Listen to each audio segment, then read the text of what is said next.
जी अस्सलाम वालेकुम। आपका दोस्त आपका होस्ट सलीम मोहम्मद हाजिर खिदमत है। मेरे लफ्ज मेरी गवाही देंगे। नाज़रीन, आज हम बात करेंगे सबसे पहले इमरान खान के जेल के हालात वाक़यात जो हैं उसके बारे में।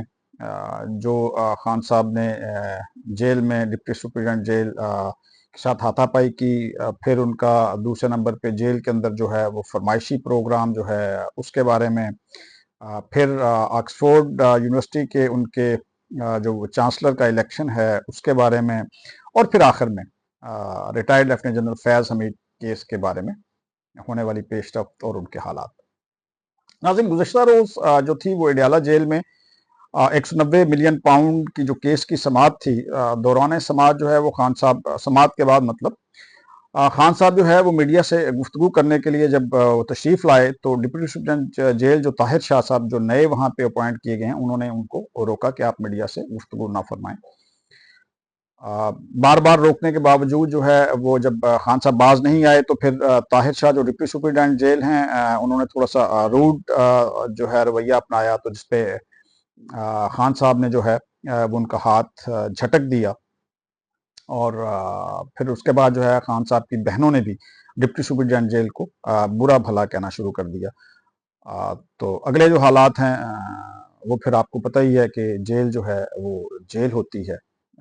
मुलाजिम जो है वो कोई भी हो वो उसकी अपनी ईगो भी होती है और उसके अपने इख्तियारात भी होते हैं।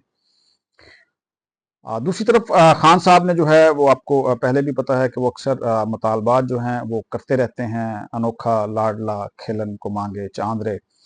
उन्होंने नाज़रीन कहा सबसे पहले कि मेरी बच्चों से बात नहीं करवाई जाती, मेरी बच्चों से बात करवाई जाए, मुझे किताबें जो हैं पढ़ने के लिए वो मुहैया की जाएं। मुझे फिर एक्सरसाइज के लिए जो है वो डंबल दिए जाएं।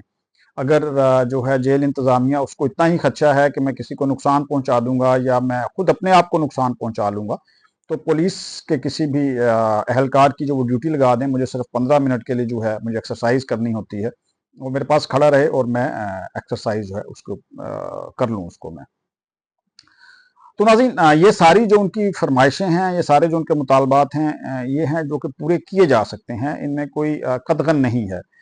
क्योंकि गो कि हमारे मुल्क के अंदर तो ये प्रैक्टिस नहीं है, लेकिन इंटरनेशनल लेवल के अंदर जितनी भी पूरी दुनिया के अंदर मैं पहले भी कह चुका हूँ कि जितनी भी जेलें हैं वहाँ पे सारी सहूलियात मुयस्सर हैं। आपको अपनी फैमिली के साथ बात करने की जो है वो परमिशन होती है। मतलब अपनी फैमिली के साथ जो है बात कर सकते हैं। वहाँ पे फ़ोन बूथ लगे हुए हैं। आप वहाँ पे आराम से जो है बात कर सकते हैं। और दूसरी बात ये है कि वहाँ पे बुक्स आपको पढ़ने की इजाज़त होती है। मल्टी नेशनल के अगर लोग वहाँ पे जो हैं वो कैद हों, तो उसके क्या होता है कि उन्होंने जेल इंतज़ामिया ने तमाम कौमों से मुतल्लिक जो हैं वो किताबें रखी हुई होती हैं। हर बंदा अपनी चॉइस की जो है वो किताब जो है बुक रीडिंग उसको कर सकता है। एक्सरसाइज के लिए वहाँ पे प्रॉपर जो है वो जिम्स बने होते हैं। वहाँ पे जितने भी कैदी हैं वो अपने आप को सेहतमंद रख सकें, उनको टाइमिंग्स दिए जाते हैं, तो वहाँ पे वो एक्सरसाइज करते हैं। तो ये सारी जो चीज़ें थी खान साहब ने जितने भी डिमांड की, गो के इंटरनेशनल लेवल के जेलों में ये मुहैया होती हैं, लेकिन यहाँ पे प्रैक्टिस नहीं है। शायद जेल मैनुअल में तो ये लिखा हुआ है, लेकिन अगर जेल इस्लाहात हमारी हो जाती तो शायद हमारे कैदियों को भी ये सहूलतें जो हैं वो मुहैया होती और खान साहब को भी ये दी जा सकती। तो लेकिन अगर हुकूमत जो है इसके ऊपर वो गौर करे तो फिर जो है मेरे ख्याल में कि इस पे अमल दरामद हो सकता है। फिर दोबारा खान साहब को रह रहे के वही डिप्टी सुपरिटेंडेंट जेल जो मोहम्मद अकरम हैं, वो याद आ रहे थे कि जी वो मेरी बच्चों से बात करवा देते थे, अभी जो नया अमला है ये मेरी बच्चों से बात नहीं करवाता है। तो मुझे वो हदीका क्यानी का वो जो गाना है वो याद आ गया कि याद सजन दी आई ते अख हंजुआ नाल भर आई। तो नाज़रीन, मोहम्मद अकरम ने तो याद आना ही आना है, क्योंकि वो बहुत से काम किया करते थे। अल्लाह उन्हें खुश रखे और खान साहब को भी खुश रखे। बाकी जो है वो आईजी जेल खाना जात ने अचानक जो है वो शाम को जेल का जो है वो दौरा किया और उन्होंने जेल जो स्टाफ था उसको वहाँ पे तीसरी मरतबा जो है वो चेंज कर दिया, तब्दील कर दिया गया वहाँ पे। और अब की बार जो स्टाफ वहाँ पे तैनात किया गया है वो पंजाब की मुख्तलिफ जेलों से जो लाके है वो वहाँ पे पोस्ट किया गया, जिनके बारे में ये मशहूर है कि वो अपनी बाप की भी नहीं सुनते हैं। तो खान साहब के जो हैं जेल के अंदर के हालात जो हैं वो थोड़े से टाइट होते जा रहे हैं। तो खैर बंदा आहिस्ता आहिस्ता फिर एडजस्ट कर ही जाता है हालात के साथ। नाज़रीन, अभी इसके बाद जो फर्दर है वो ये है कि खान साहब जो ऑक्सफोर्ड यूनिवर्सिटी के चांसलर का इलेक्शन लड़ने जा रहे हैं, तो उसमें जो है इंतखाबात के सिलसिले में जो है वो बहुत से लोगों ने ईमेल्स की हैं इंतज़ामिया को कि खान साहब एक तो जेल में हैं, दूसरा ये सिर्फ जो हैं वो साकिब निसार के ही सादिक और अमीन थे। तो इसलिए हमें जो यहाँ पे बंदा चाहिए वो सादिक और अमीन, मतलब मुकम्मल तौर पे जो सादिक और अमीन हो वो चाहिए।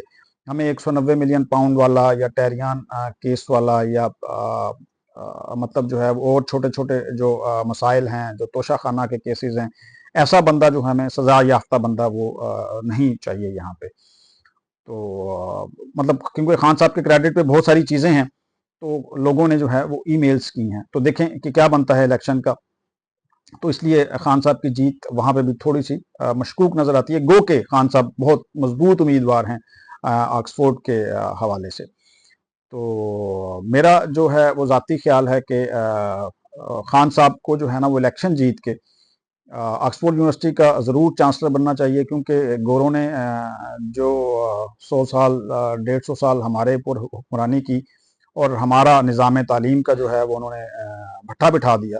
तो खान साहब अगर वहाँ पे एज ए चांसलर चले जाएंगे तो उम्मीद है कि खान साहब जो है वहाँ पे बदला ले सकेंगे उन लोगों से ये। तो नाज़रीन, उसके बाद अभी बात करते हैं फैज़ हमीद केस में होने वाली पेशरफ पे। नाज़रीन, फैज़ हमीद केस में तकरीबन 2 दर्जन के करीब जो हैं रिटायर्ड और हाजिर सर्विस अफराद जो हैं उन्हें हिरासत में लिया गया, जिनमें एक सूबेदार भी हैं जो कि फैज़ हमीद के गांव चकवाल से उन्हें हिरासत में लिया गया। अभी जो है वो फैज़ हमीद साहब की समरी ऑफ एविडेंस जो है वो जारी है। अब बहुत से लोगों को पता नहीं है कि समरी ऑफ एविडेंस क्या होती है। समरी ऑफ एविडेंस, जैसा कि नाम से जाहिर है कि जितनी शहादतें खान साहब के अगेंस्ट आई, उनको सम अप करने के बाद वो जो ऑफिसर उनकी समरी ऑफ एविडेंस रिकॉर्ड कर रहा होता है, वो उनको शहादतों को इकट्ठा करेगा। इकट्ठा करने के बाद उन शहादतों की रोशनी में वो खान साहब की एक चार्जशीट फ्रेम करेगा। चार्जशीट फ्रेम करने के बाद वो फिर जो है वो वहां पे जैग डिपार्टमेंट, जो आर्मी की कानूनी डिपार्टमेंट है, जो कानूनी जो ब्रांच है जहां पे वकला हजरात होते हैं, उनको भिजवा दी जाएगी कि आया ये जो फैज हमीद के खिलाफ जो चार्जशीट जो है ये फ्रेम की गई है, क्या ये दुरुस्त है कि नहीं। कल को ये बाउंस बैक तो नहीं हो जाएगी किसी कोर्ट से।